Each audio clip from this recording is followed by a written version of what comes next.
Assalamu alaikum wa rahmatullahi wa barakatuhu. Da Allah idan kai sabo ne a wannan shafi namu to ka daure ka danna mana subscribe. Yau zan yi mana bayani akan yadda za ka ga datar da ke cikin layin budurwarka ko ta abokinka ko ta wani ɗan uwanka wanda yake ɓoye maka ko kana so ka yi amfani da ita ya ce ma ba data. Yadda za ka yi shine da fari za ka shiga cikin phone ɗinka, za ka danna *131 *500 *1 hash idan ka kira, amma sai ka samu layin MTN fa, da layin MTN ake yi. Zai ce maka enter my number, za ka danna number shi wanda kake so ka ga datar sa ko wacce kake so ka ga datar ta. Mu bari mu yi amfani da wannan number mu gani.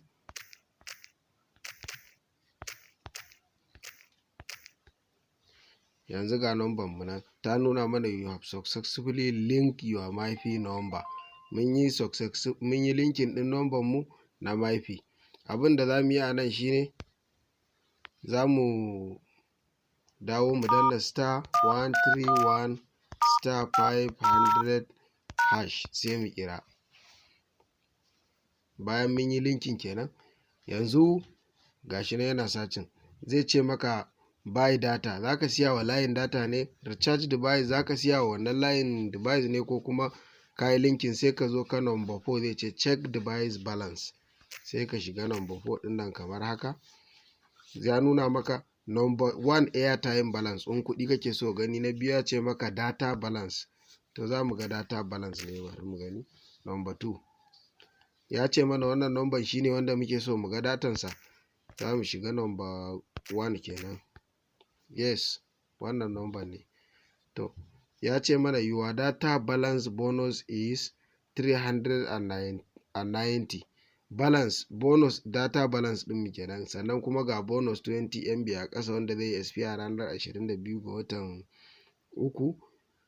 To ta wannan hanyar za ka bi ga datar duk wanda kake so gani, kuma ta wannan hanyar za ka bi ka raba wannan linkin din da kai na wannan number har ka kalli datar ta. Za ka danna *131 *500 hash again. Idan kai haka, abin da zai nuna maka shine